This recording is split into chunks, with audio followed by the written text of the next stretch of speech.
welcome to the channel where we talk about all things Weiss Schwarz and chill with friends. My name is Liam, and today we are back for another episode of the Weiss and Chat podcast.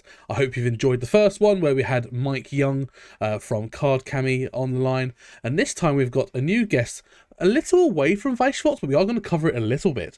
But we have got the creator of HOST WCG on the line, transitioning now. So yes, we have Jamie on the line. Hello, how you doing, my friend? Yeah, not too bad, thank you. Not too bad. Good. So for those that know Jamie, I'm sure if you're in the UK community, you know this very handsome gentleman. And again, he is the creator of the HOST Warring card game, as well as the lead organiser for the Weiss Schwarz UK League. So I guess starting off, I've got to start off with HOST. Obviously, by the time this episode comes out, it is literally going to be the release day of HOST WCG. So I guess for those asking the question, what is a WCG?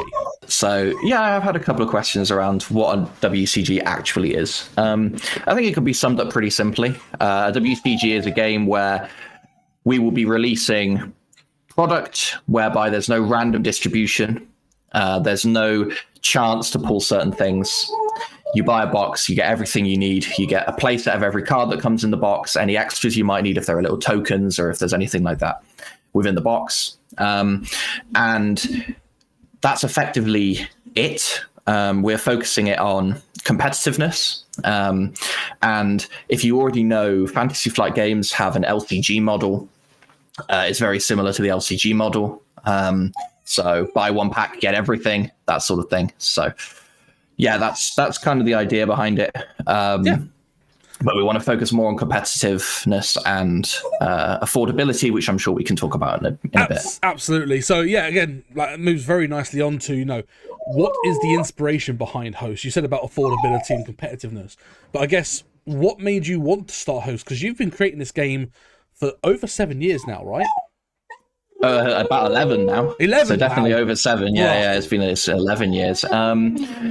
So yeah, effectively I started this game 2012, in between my year between high school and uni. Just finished sixth form. Also, if you can hear my puppy, you can hear my puppy. That is what it is. But yeah, I started in between sixth form and uni. It was a way for me to escape, because at the time I had some mental health issues. It forced me to take a year out. So during that year out, I started to focus my mind on something. And because I loved card games, I focused my mind on this. To be honest, it's been a long time in the making. As you can imagine, one-man army, it's not very easy to make an entire card game from the ground up, but got there eventually. And to be honest, I never thought the day would come where this actually sees the light of day. I thought it was just going to be a pet project, but I'm very happy that it is seeing the light of day. So I'm basically, I just want to focus it on affordability, as we said, competitiveness, as I said. It's a card game where I don't want anyone to feel like they're priced out at any point. I want it to be something where you can jump into it at any time. You can start playing at any time, and it's extremely cheap to just pick up everything that you need, even if you're starting 6 months in, a year in, 2 years in. So it's all about that, really. I want it to be a game where people can play alongside their main game. I feel like a lot of card games these days, every card game is trying to become your main card game, and none of them are taking a step back and saying, you know what, have your main card game. This can be your side card game. This can be something you play when you have a bit of downtime, when you're bored of the current meta in your main card game, something like that. It's always going to be there. It's always going to be cheap. And that was my main focus, really. I don't want this to try and pull anyone away from anything that they're currently doing. It can be a nice little side thing. That's really cool, and it's fascinating. Again, like I've play tested with you a few times. Obviously, I've opened the products, and you can tell the time and dedication that's gone into it in terms of the art selection and like how you're trying to synergize the effects and certain mechanics within the game. Again, the unique mechanic of the action points, which is really, really cool, and I think it's probably one of the biggest selling points of the game. The fact that it's not your standard draw phase, do things, end phase. It's you again, for those that don't know with HOST, you start your turn with 4 action points, and you use those action points to gain resource and draw cards, and you use that to develop your game. So there's no luck in that sense, because you are really controlling what you're doing during your turn. It is a game that really rewards skillful thought, and like you said, it encourages. It reduces the element of RNG, which is obviously very prevalent in most card games. From that side of things, a lot of card games, especially, again, going back to Weiss Schwarz, a lot of people complain at how RNG the game can be. And sure, because your damage linked to, literal cards off the top of your deck, it's so risk heavy. Whereas obviously in this one, damage is done where you put a card from your hand to your damage zone, and then you draw a card. So the cards that you put into your damage is a lot. It's your control. You decide what you want to do with that. Whereas again, even looking at One Piece and Digimon, you've got the security system or the life system, which again, they're random cards that go in there. Pokemon, you've got your prize zone. That again is random luck. Host doesn't do that. It's a really unique way of doing damage. So you can definitely see that you've tried to focus on the competitive element whilst reducing the chances of RNG as much as possible. You can really see that in the card game design.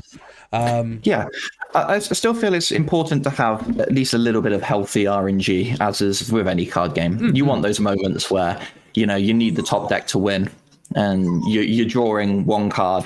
You have one action point left. You draw that final card. You top deck the Onyx. You slam it. You wipe the board. You swing. You win the game. And you want those sorts of moments. But I still wanted to have it so that those moments don't override the sense of people having an impact in the game themselves. Yes. As large an impact as possible. So yeah. Yeah. No. And I'm glad that's how it came across. Yeah, absolutely. And again, I think that's one thing I really enjoy about the game. Like, I enjoy Weiss Schwarz for the chaoticness, for the RNG value, but I do enjoy playing a card game that actually rewards player skill, and Host definitely does that.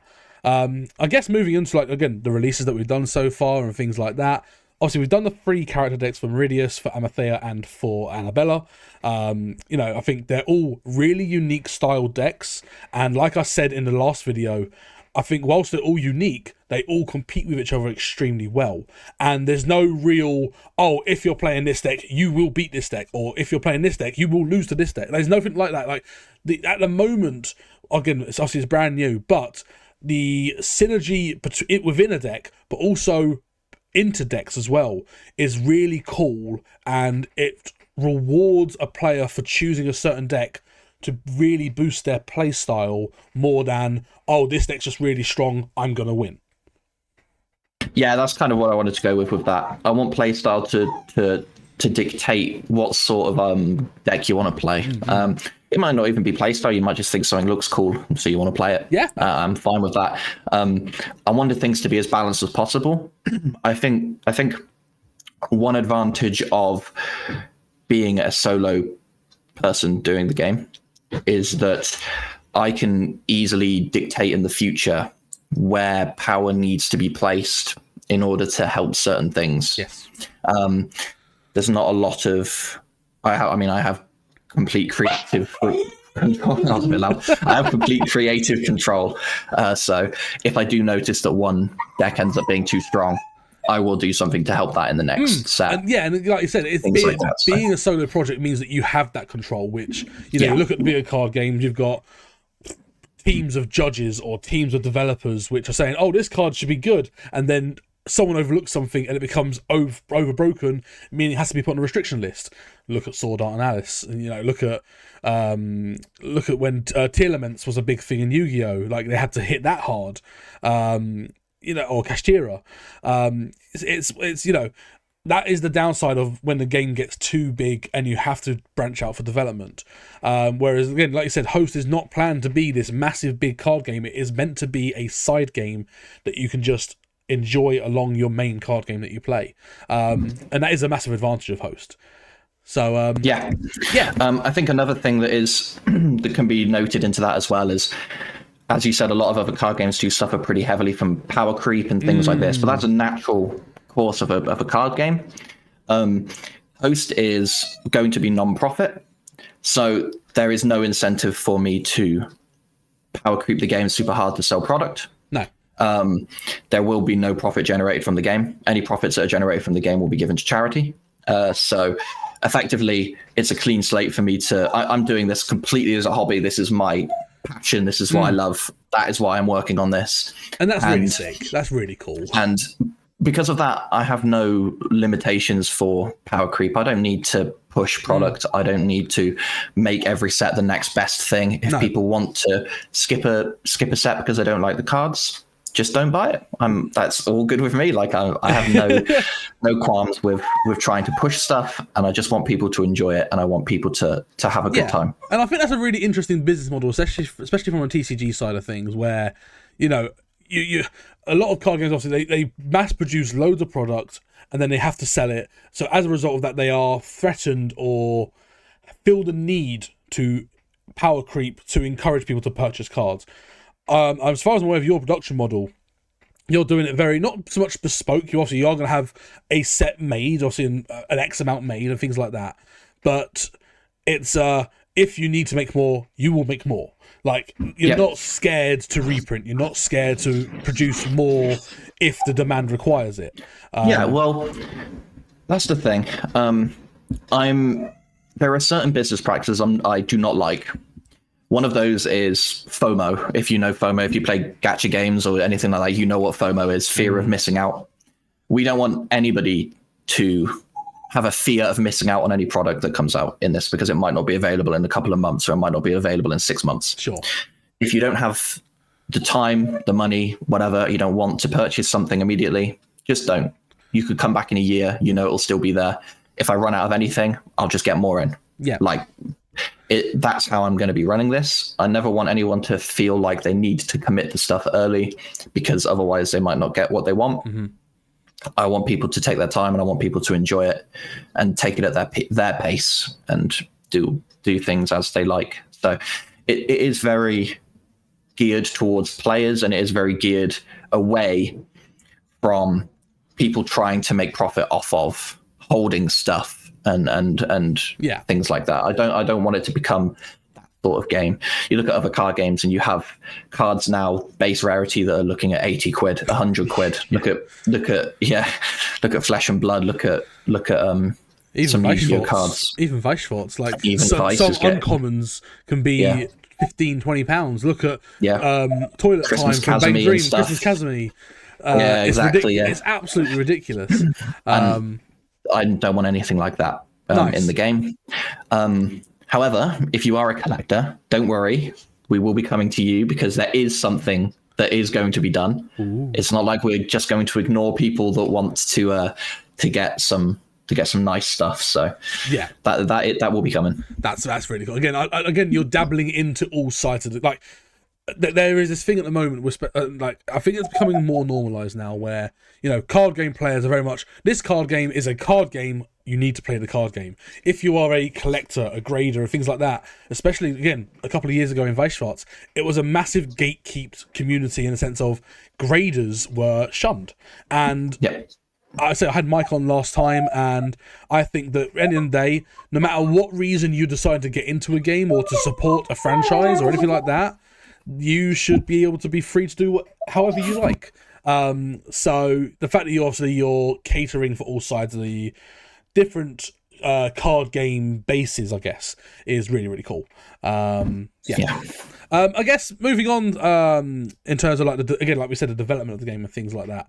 Obviously, you mentioned about potential collector's edition coming, or collector's cards coming out, but also obviously you'll be looking at future decks, future expansions, and things like that.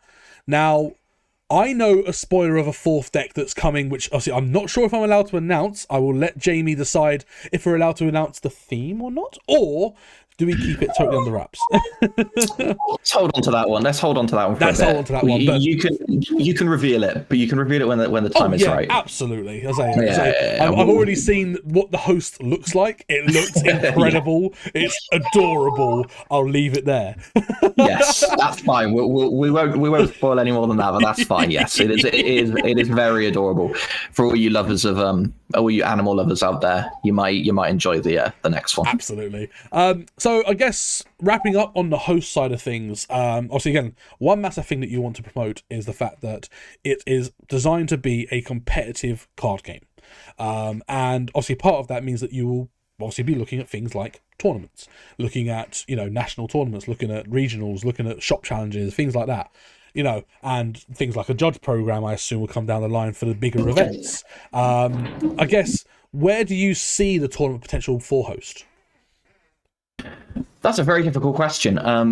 But at the same time, I feel like, for me, the potential of the tournaments for this game is pretty large, because that is what I'm going to be focusing on. That's going to be the first, aside from the product, that's going to be the main monetary focus, is going to be running tournaments, having prizes, understanding what people want, getting community feedback on what people want, how they want it, and really trying to drive it community focused for tournament structure. A lot of other card games kind of ignore their community when it comes to tournaments and when it comes to tournament structure, and I do not want to do that. I want the community to drive the tournaments, for they will be the people that will be playing in the tournaments. So why wouldn't they? So that's going to be the ultimate goal for that. In that regards, we do actually have one tournament being planned. I will not spoil anything about it, but the release event is currently in the works. And I will say the prizes are very, very good currently for that. So we will have to touch base keep your eye open for that one. The release event. Yes. It will be a more casual tournament. It's not going to be a competitive event, but the prizing is very, very solid for all participants, not really just for winners. So that's really cool. Keep an eye for that one. So yeah, I guess to round up on Host, then Host WCG is coming to your face literally today on the 1st of September, where you can purchase online at host-wcg.co.uk. Character decks start at, is it 18? Can't remember the value of what do decks come out at. Oh, sorry. Yeah, I didn't know what you meant then. You meant monetary wise. Yeah, yes. You just said 18, and I was like, what is he referring to? Yeah, no, that's $14.99. Oh, even cheaper than I thought it was. Wow. Yeah. Okay, fair enough. Even cheaper than you thought. Yeah. There you go. $14.99 for a character deck. Really, really good value. Again, if you haven't seen them, here's one here in my hand. This is Anathea. This is personally my favorite. I think this is the deck that I will be playing the most, I feel. But I've got all three, which is really, really cool, and I will be sleeving them up, and we'll be having some things online at some point. But yes, I am. Yeah, you're an Annabella fan, aren't you? You like your aggro. Yeah. But yeah, I hope you enjoy Host, and I look forward to seeing you at locals, at release events, and again, as already mentioned, Weiss and Chill will be one of the main content creators, I guess, for Host. So I really look forward to working alongside and seeing where the game goes. I'm genuinely really excited for this. I think it's a fantastic card game, and I'm genuinely not just saying that just because I know you. Like, genuinely, I think it's a really well designed game, really well balanced, and the IP itself is really, really cool. So yeah, genuinely from me as a card game player, thank you for making such a cool product, and thank you for getting me involved as well. No, you're welcome. Yeah, I'm. Yes, right. Very exciting. So let's transition back into Weiss Schwarz, and again, as mentioned at the very beginning, you are the lead organizer for the Weiss Schwarz UK League starting this year. The start date, I believe, is October time, if I remember rightly. Yep, we're looking at October currently. We're currently discussing dates for individual stores, so yeah, we'll have to wait for that. But yeah, that's the plan. So I guess from you then, what is the Weiss Schwarz UK League?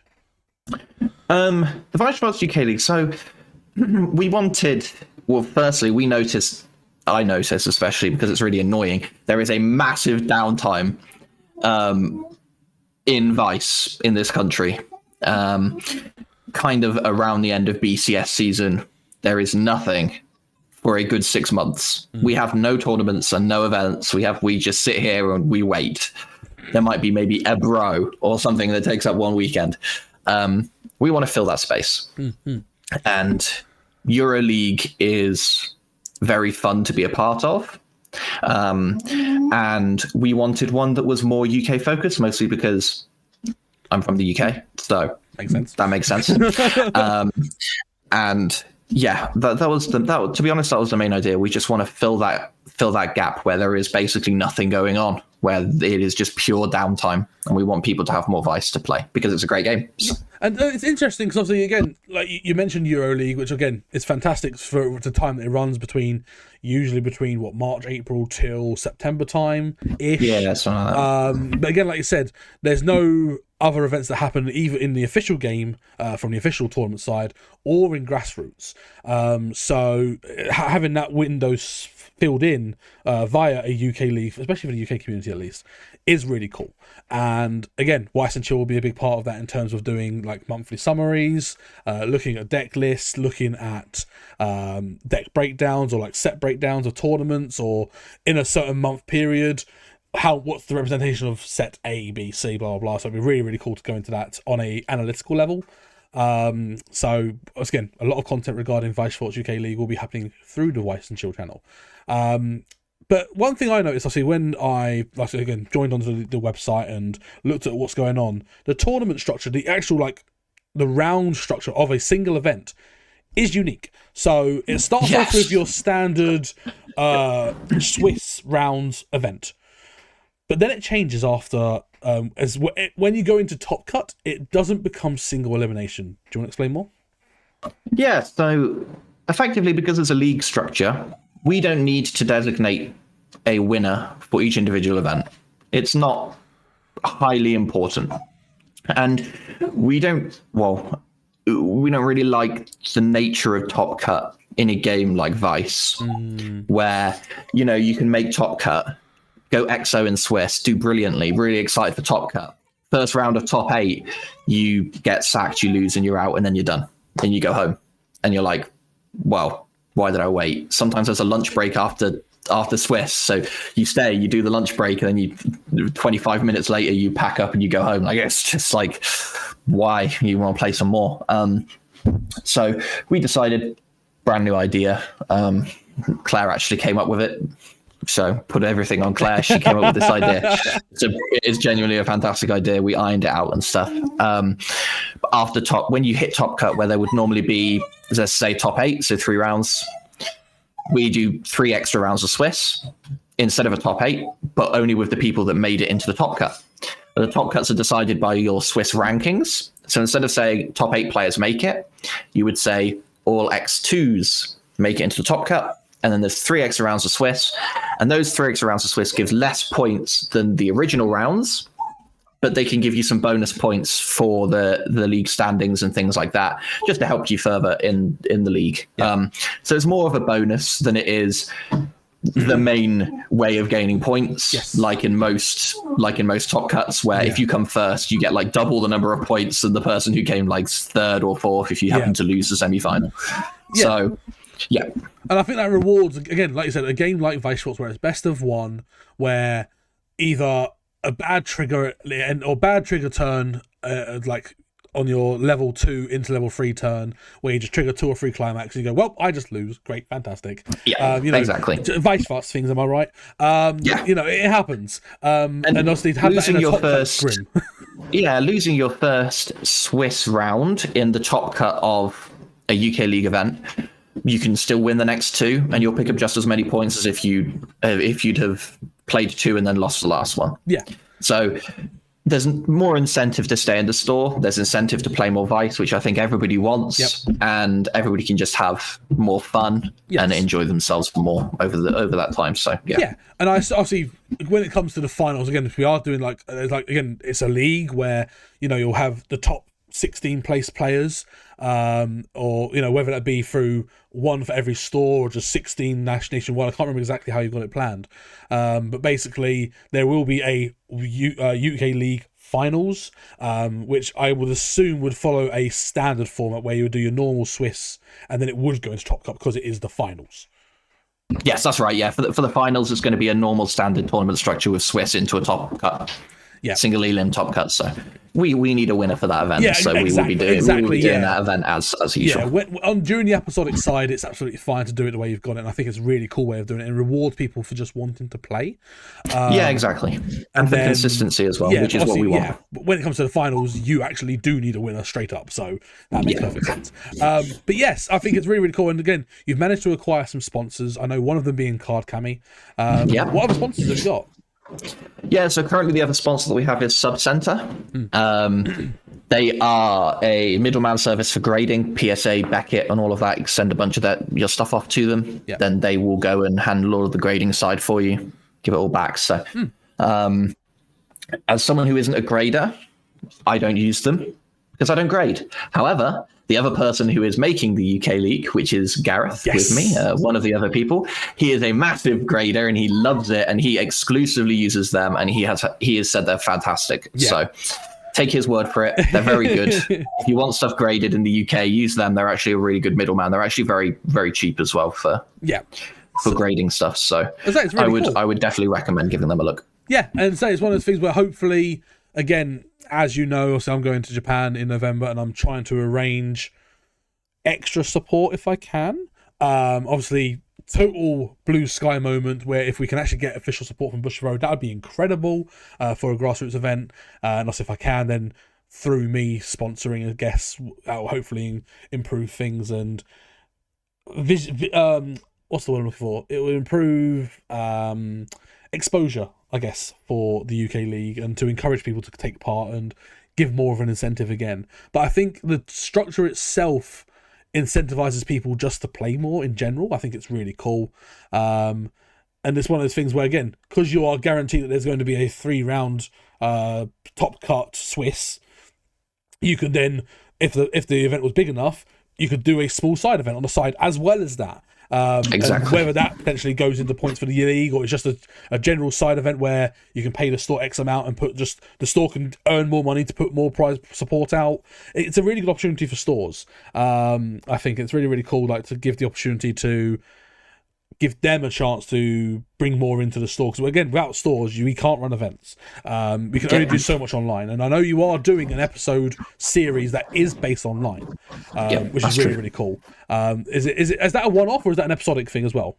That's an episodic thing as well. So every episode there will be a Discord event, and that is, anybody can enter that. So even if you're not from the UK, feel free to enter. If you can't make it, it should be noted, if you can't make it to the finals because either you're not in the UK or you're in the UK and you just can't make the finals date or anything like that, it will pass down to the next person. Yes. So that's not an issue. So there will be guaranteed 16 players in that final. There will, which is really, really cool. Again, look at Bushra, for example, where it gets to the point where you get to a point, and it only passes down so far, which I kind of get, but at the same time, it sucks at the same time.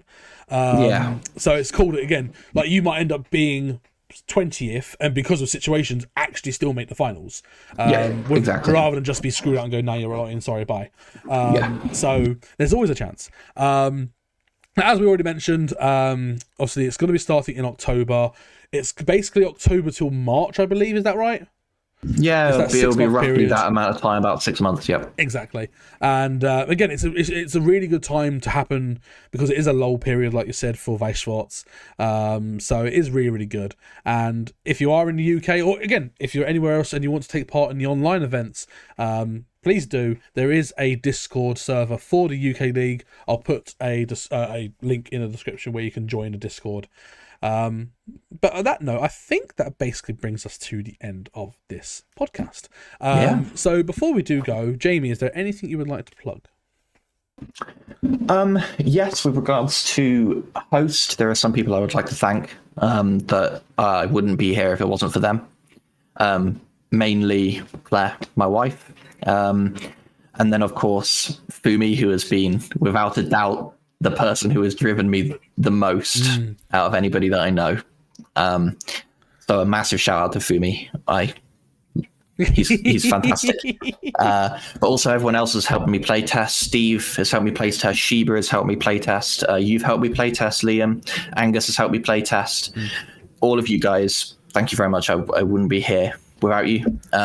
For the UK League, obviously Gareth, who is helping me run it, Claire, who is helping me run it. Shout out to both of them. We are a team and we're doing everything together. So all of those guys as well. Yeah, thank you very much. Like I said, again, to wrap up, make sure you check out HOST. It comes out today on the 1st September 23. You can go to host-wcg.co.uk to buy your products. You've got character decks from $14.99 GBP, pounds, not the American dollar crap. But I believe you can purchase from around the world, and you just pay for shipping, and you can just go to wherever you are in the world. Exactly. But it's £14.99. Really, really good entry level price. A very, very good product, and a very, very fun game. As well as encouraging the competitive side as well. So I'm really looking forward to seeing how the game pops off. And I will 100% be following it from the beginning till the end. Hopefully there won't be an end, let's say that. And again, Weiss Schwarz UK League. If you're in the UK, there is a new league coming to your stores where you can take part and play some more Weiss. It's always a good thing to do. It's what we love doing here. We play a lot of Weiss Schwarz and we chill with friends, which is exactly what we do. But apart from that, that is it for today's podcast. If you are new here, again, on YouTube, please make sure you hit that subscribe button. If you are on Spotify listening, please make sure you follow the podcast. It is a video podcast here as well. So I hope you enjoy seeing my face. But apart from that, thank you so much for listening and watching. And I look forward to seeing you in the next one. Bye! Bye!